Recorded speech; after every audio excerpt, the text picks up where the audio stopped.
కవిత వ్యాఖ్యలతో బీఆర్ఎస్ లో ఒక విధమైన విస్మయం వ్యక్తమవుతుంది. రైట్, తెలంగాణ భవన్ నుంచి దీనిపై మరింత సమాచారాన్ని అందించడానికి దిలీప్ మనకు లైవ్ లో అందుబాటులో ఉన్నారు. అలాగే కాంగ్రెస్ కూడా కొన్ని రకాల కవిత కామెంట్స్ పైన వ్యాఖ్యలు చేశారు. దాని గురించి మనకు వివరించడానికి రాకేష్ మనకు లైవ్ లో అందుబాటులో ఉన్నారు. రైట్ దిలీప్, మనం కవిత వ్యాఖ్యలు చూసాం. గతంలో కూడా కొన్ని దయ్యాలు కేసీఆర్ చుట్టూ ఉన్నాయనేసి అన్నారు.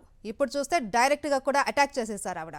హరీష్ అలాగే సంతోష్ పేర్లను తెర మీదకు తీసుకొచ్చారు. ఏంటి అసలు కవిత వ్యాఖ్యల్ని మనం ఎలా అర్థం చేసుకోవాలి? ఇవాళ కవిత వ్యాఖ్యలు తెలంగాణ రాజకీయాల్లో మరోసారి దుమారం చెప్పి అలాగే బీఆర్ఎస్ పార్టీలో ఒక సంక్షోభానికి తెరతీసాయని చెప్పుకోవచ్చు. సో గతంలో కూడా కేసీఆర్ దేవుడు తన చుట్టూ దయ్యాలు ఉన్నాయంటూ కామెంట్ చేసింది. సో ఈరోజు ఆ దయ్యాలు ఎవరో పటాపంచలు చేస్తూ ఓపెన్గా మాట్లాడే పరిస్థితి కనిపిస్తూ ఆ దయ్యాలు మాజీ మంత్రి హరీష్ రావు అలాగే మాజీ రాజ్యసభ సభ్యుడు సంతోష్ అన్నట్టుగా కూడా తను క్లియర్గా చెప్పిన పరిస్థితి. ఇప్పుడు ఈ వ్యాఖ్యలపైన ఇటు బీఆర్ఎస్ పార్టీలో ప్రకంపనలు సృష్టిస్తున్నాయి. ఈ వ్యాఖ్యలు కాంగ్రెస్ పార్టీకి అనుకూలంగా ఉన్నాయంటూ ఇటు బీఆర్ఎస్ పార్టీ వర్గాలు చెప్తున్న పరిస్థితి కనిపిస్తుంది. ప్రస్తుతం పార్టీ చాలా క్లిష్ట పరిస్థితులు ఉంది. ఒకవైపు కాళేశ్వరం కమిషన్ నివేదిక అసెంబ్లీలో ప్రవేశపెట్టింది ప్రభుత్వం, సిబిఐ ఎంక్వైరీ వేసింది. సో తదుపరి సిబిఐ ఎంక్వైరీని ఏ రకంగా ఎదుర్కోవాలంటూ ఇప్పటికే పార్టీ నేతలు కేసీఆర్తో భేటీ అవుతున్నటువంటి సమయంలో ఇవాళ అమెరికా పర్యటన ముగించుకొని ఇవాళ ఉదయం 10 గంటల ప్రాంతంలో హైదరాబాద్కు చేరుకుంది కవిత. సో యాక్చువల్లీ ఉదయమే మాట్లాడాలని ప్రయత్నం చేసింది కానీ ఒకసారి క్లియర్గా దీనిపైన మరోసారి విశ్లేషించుకున్నటువంటి కవిత ఇవాళ సాయంత్రం 4 గంటలకు ప్రెస్ మీట్ పెట్టింది. ప్రెస్ మీట్ పెట్టగానే చాలా క్లియర్గా CBI enquiry, so Harish KCR CBI ఎంక్వైరీకి వెనకాల ఎవరున్నారు, అవినీతి మరకల వెనకాల ఎవరున్నారు అంటూ మాట్లాడినటువంటి కవిత.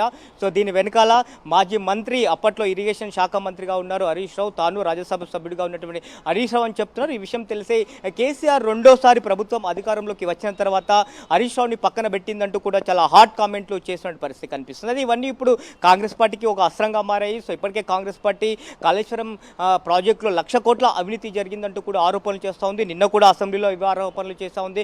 1 ఎకరా కూడా నీళ్ళు ఇవ్వలేదు అనేటువంటిది ఆరోపణలు ఇటు కాంగ్రెస్ పార్టీ చేస్తున్నటువంటి నేపథ్యంలో ఇటు కవిత, సో హరీష్ రావు అలాగే రాజ్యసభ సభ్యుడు సంతోష్ రావు వాళ్ళ స్వలాభాల కోసము హరీష్ రావుకి కేసీఆర్కి అవినీతి మరకలు అంటించారు అంటూ చెప్పడంతో ఇక్కడ ఎంతో కొంత అవినీతి జరిగింది అంటూ చెప్పకనే ఇటు కవిత చెప్పినటువంటి పరిస్థితి కనిపిస్తుంది. ఇప్పుడు ఇవే అంశాలు పార్టీలో చాలా కీలకంగా హాట్ టాపిక్గా మారిన పరిస్థితి కనిపిస్తుంది. ఇప్పటికే అటు ఎర్రవల్లి ఫామ్ హౌస్లో కేసీఆర్తో ఇటు బీఆర్ఎస్ వర్కింగ్ ప్రెసిడెంట్ కేటీఆర్ అలాగే ఎమ్మెల్యేలు మాజీ మంత్రులుగా ఉన్నటువంటి అలాగే ప్రస్తుత సిట్టింగ్ ఎమ్మెల్యేలుగా ఉన్నటువంటి జగదీశ్వర్ రెడ్డి, ప్రశాంత్ రెడ్డితో పాటు పల్లా రాజేశ్వర్ రెడ్డి కూడా కేసీఆర్తో భేటారు. మరి ఇప్పటికీ పార్టీ లైన్ని పూర్తిగా తాను దాటినటువంటి పరిస్థితి కనిపిస్తుంది. ఎందుకంటే ఇక కేసీఆర్ సిబిఐ ఎంక్వైరీకి వచ్చింది. సో ఇక పార్టీ ఉంటే ఎంత పోతే ఎంత అంటూ కూడా తాను కన్నీటి పర్యంతమైనటువంటి పరిస్థితి కనిపిస్తుంది. కాబట్టి మరి కవిత పైన ఎలాంటి యాక్షన్ తీసుకుంటారు అనేటువంటిది మాత్రం ఒక ఆసక్తిగా మారింది.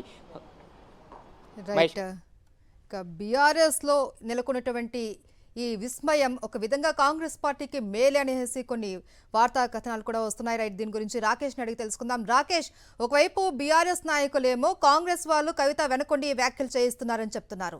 మరోవైపు కాంగ్రెస్ వాళ్ళేమో కేవలం కవిత పాపులారిటీ కోసమే రేవంత్ రెడ్డి పేరు వాడుకుంటున్నారనేసి వాళ్ళు అంటున్నారు. ఏంటి అసలు విషయం? కవిత వ్యాఖ్యల్ని కాంగ్రెస్ పార్టీ అయితే అడ్వాంటేజ్గా తీసుకుందని కూడా చెప్పుకోవచ్చు. ఓ రకంగా బీఆర్ఎస్ని ఇరుకున పెట్టేందుకు కవిత వ్యాఖ్యలు కాంగ్రెస్కు ఈరోజు కలిసి వచ్చాయనే ప్రస్తుతం అయితే పరిస్థితి చూస్తే అర్థమవుతోంది. ఇప్పటికే పీసీసీ చీఫ్ మహేష్ గౌడ్తో పాటు పార్టీకి సంబంధించిన ముఖ్య నేతలందరూ కూడా వరుసగా ఈ అంశంపైన స్పందిస్తున్నారు. ముఖ్యంగా కాళేశ్వరంలో అవినీతి జరిగిందంటూ కవిత చెప్పకనే చెప్పారు. ముఖ్యంగా హరీష్ రావు, సంతోష్ పాత్ర ఇందులో ఇన్వాల్వ్ ఉందనేది ఆమె బహిరంగంగానే చెప్పారు.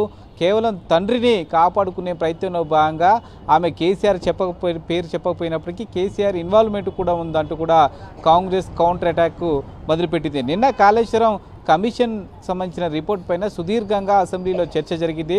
ఆ చర్చ జరిగిన మరుసటి రోజే కవిత ఈ వ్యాఖ్యలు చేయడం అనేది కాంగ్రెస్కు పొలిటికల్గా ఫుల్ అడ్వాంటేజ్ విధంగా ఉందని కూడా చెప్పుకోవచ్చు. ఈ అంశాన్ని ఆసరాగా చేసుకుని మొత్తం పొలిటికల్ మైలేజ్ పొందే విధంగా కాంగ్రెస్ పార్టీ వ్యూహాలు రచిస్తూ ఉంది. ఇప్పటికే కాంగ్రెస్ పార్టీ సోషల్ మీడియానే యాక్టివ్ చేశారు. ఈ వీడియోలన్నిటి కూడా షేర్ చేస్తున్న పరిస్థితి కనబడుతూ ఉంది. కాళేశ్వరంలో అవినీతి జరిగిందంటూ కూడా కేసీఆర్ కూతురు కవితే ఒప్పుకుందనే ఆ అంశాన్ని పదే బీఆర్కి సంబంధించి కాంగ్రెస్ సోషల్ మీడియా బయట ప్రచారం చేస్తున్నట్టు కనిపిస్తుంది. అయితే ఒక అంశాన్ని కాంగ్రెస్ పార్టీ కూడా ఖండిస్తూ ఉంది. ముఖ్యంగా రేవంత్ రెడ్డి తెర వెనుక ఉన్నాడు, హరీష్ రావు, సంతోష్ వెనుక రేవంత్ రెడ్డి ఉన్నారనే వ్యాఖ్యలు మాత్రం సంబంధించిన పీసీ చీఫ్ మహేష్ గౌడ్తో పాటు ఎంపీ చామల కిరణ్ కుమార్ రెడ్డి, అద్దంకి దయాకర్ లాంటి నేతలు ఇప్పటికే మాట్లాడి ఖండించారు. ఉద్దేశపూర్వకంగా రేవంత్ రెడ్డి పేరు చెప్పడం ద్వారా పాపులారిటీ వస్తుందనే ఉద్దేశంతోనే కవిత రేవంత్ రెడ్డి పేరు పదే పదే ప్రస్తావిస్తూ ఉన్నారు. బీఆర్ఎస్ నేతల వెనుక రేవంత్ రెడ్డి ఉండాల్సిన అవసరం ఏమొచ్చిందంటూ కూడా ఇటు కాంగ్రెస్ నేతలు కౌంటర్ అటాక్ చేస్తున్నారు. ఓవరాల్గా అయితే కవిత వ్యాఖ్యలు అయితే కాంగ్రెస్ పార్టీకి అడ్వాంటేజ్గా మారబోతున్నాయనలో ఎలాంటి సందేహం లేదు. ఈ అంశాన్ని కాంగ్రెస్ పార్టీకి సంబంధించిన ముఖ్య నేతలందరూ కూడా స్పందిస్తూ ఉన్నారు. ఈ అంశాన్ని రేపు కూడా కంటిన్యూ చేస్తూ అడ్వాంటేజ్ తీసుకోవాలి, కాళేశ్వరం అనే అంశాన్ని ప్రస్తావించాలి, తద్వారా పొలిటికల్ మైలేజ్ వస్తుందనే ఆశాభావం వ్యక్తం చేస్తూ ఉన్నారు. Right, thank you Rakesh.